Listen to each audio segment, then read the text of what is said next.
You know what? I don't understand how people can just go through their Saturdays and go through their daily lives without watching college football. And it's games like Georgia and Tennessee to where I look at the average United States citizen that did not watch that game and say, I genuinely feel bad for you for what you just missed, because that game had utterly everything. And you know, all the talk about the college football playoff and the expansion, it's games like this that make college football great. Because yes, this game had college football playoff implications. Yes, this game had SEC championship implications, and heck, might have had national championship implications as well. But nobody gave a rat's of a crap about any of that. Because this game, let me tell you something, was personal. There was a deep hatred between these two schools, and all that they cared about was bragging rights. That's it. That is solely it. For those 60 minutes, all that those guys cared about was bragging rights. And you know what? I got to give a shout out to my friend here, Vinny, ally of the mission here, of the college sports guy.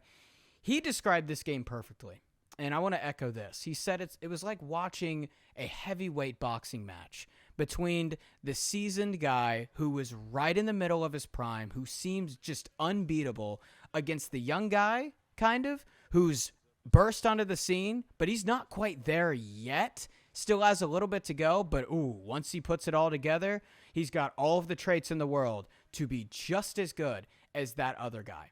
And you know, the crafty vet started out sluggish. The young guy starts out swinging, lays some punches, and all of a sudden, people are like, oh my goodness, I don't know if the seasoned vet here is going to be able to take it. Well, all of a sudden, you know, he finds himself back in it. The young guy runs out of juice a little bit, starts out with all the momentum, and now they're laying 50-50s. Haymakers. It's a 50-50 split. Well,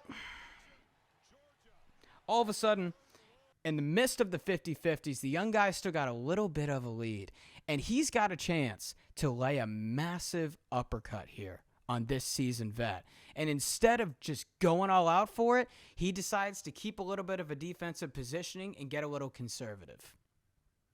And well, the old guy took it, and the crowd went, ooh, I think he might be done. I don't know if he can take this. Well, all of a sudden, there's just a way with that old guy. There's just a way with that guy who seems unbeatable in the middle of his prime. And he takes that punch right to the face, and he doesn't waver, and he delivers one back, and all of a sudden, he's the one with his hand up and not the other guy.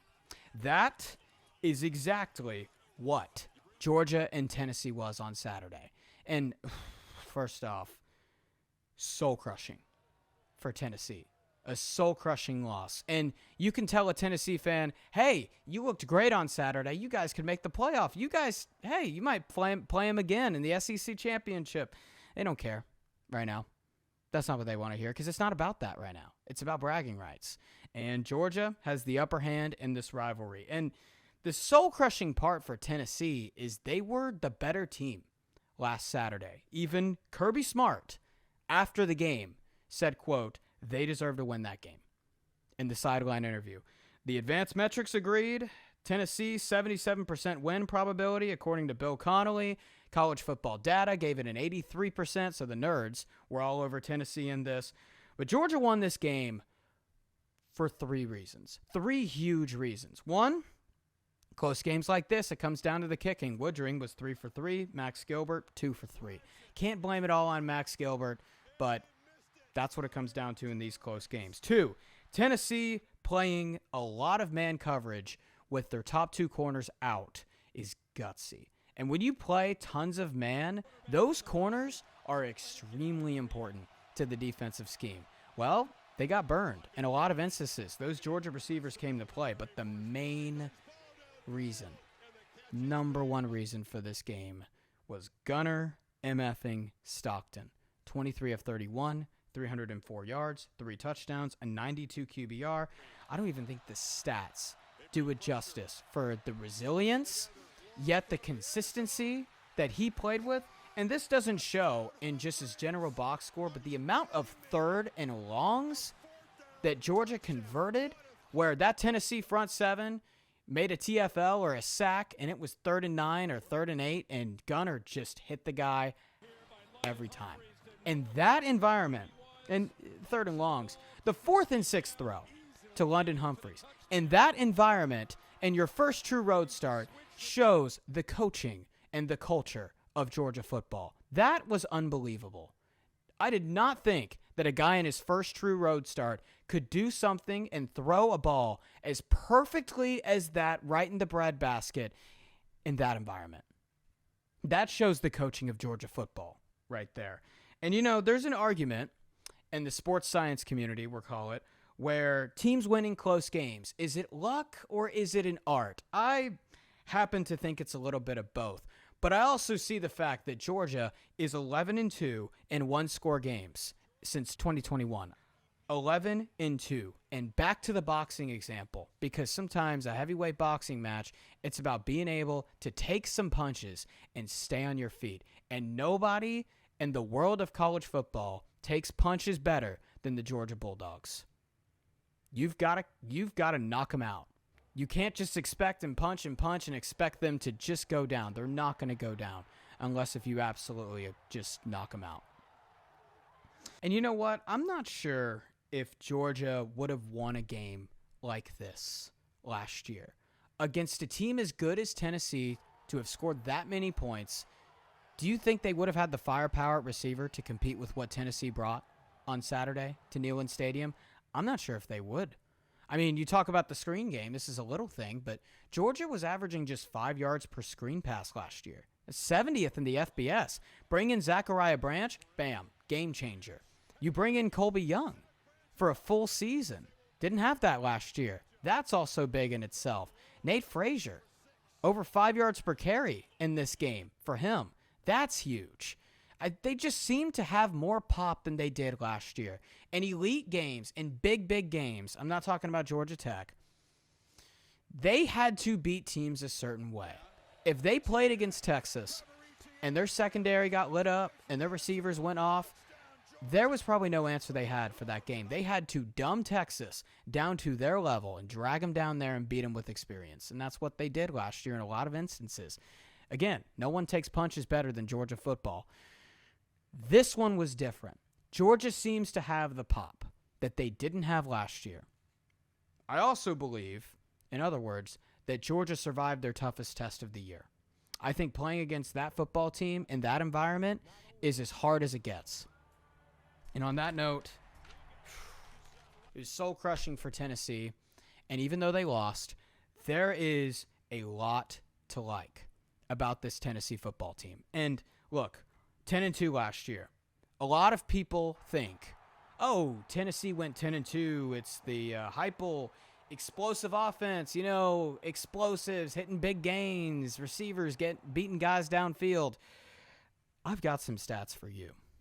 Last year, Tennessee averaged 220 rushing yards per game. That led the SEC.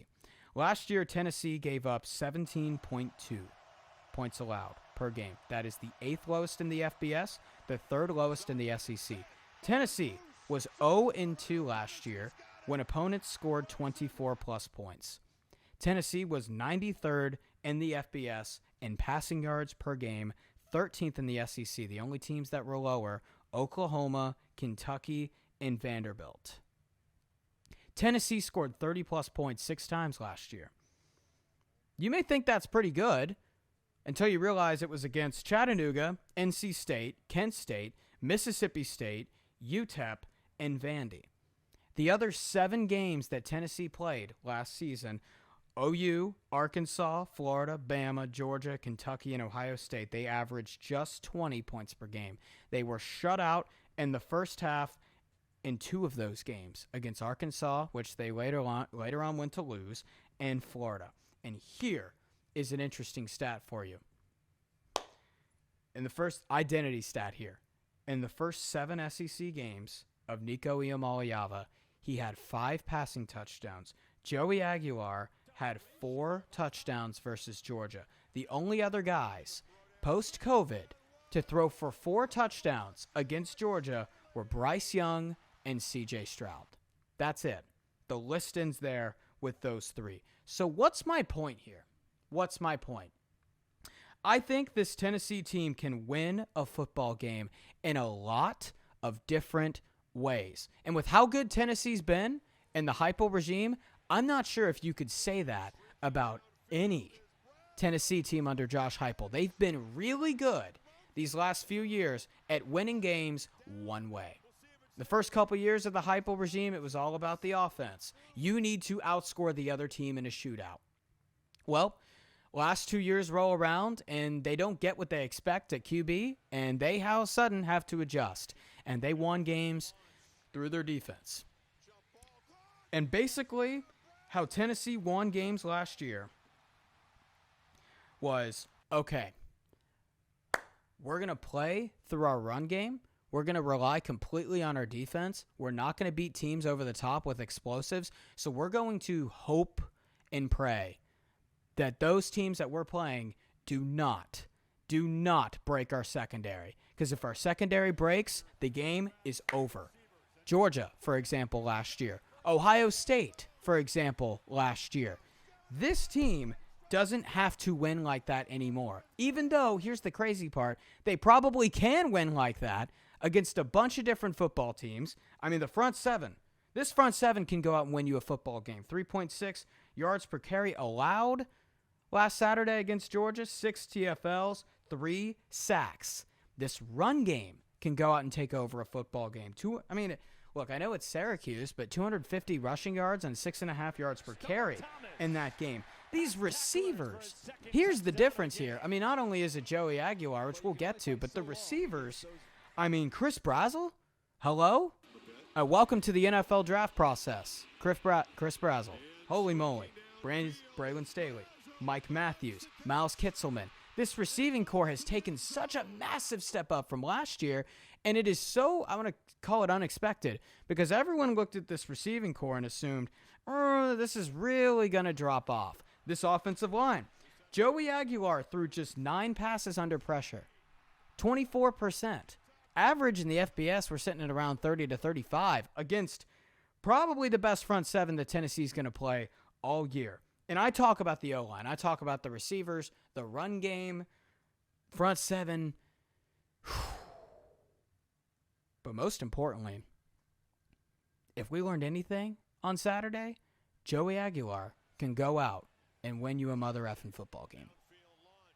Tennessee has not had that in 2 years. They did not have that with Nico Iamaleava, and they did not have that with Joe Milton. They did with Hendon Hooker, but the defense was really suspect. Tennessee right now, we don't know about the secondary just yet, but I'd beg to say, with the first-round projected NFL draft pick and your backup corner and your second-best corner sitting on the bench and starting a freshman in that game, I feel like they're going to get better there, especially with how good they were last year in that area. This team can win a football game in so many different ways. And heck, I'll plant my flag now. I think we saw 2 college football playoff teams on Saturday in Neyland Stadium, in Tennessee and Georgia. I think Tennessee's good enough to go 8-1 in their final few games. I think they're good enough to do that because they can win a football game in a lot of different ways, man. And heck, this is why, let's talk about the Joey Aguilar factor. This is why I buy teams like Georgia, Tennessee, Oklahoma, Missouri, and why I don't buy teams like Texas or Auburn. When you have a quarterback who actually knows how to play the position of quarterback, it completely changes the game. A guy who, he doesn't have to be this uber athletic, cannon of an arm guy. No. If he's confident mentally and can go through his progressions and deliver the ball accurately, that changes the entire complexity and game plan of how a defense thinks. And Joey Aguilar brings that for Tennessee. And with that defense and that run game,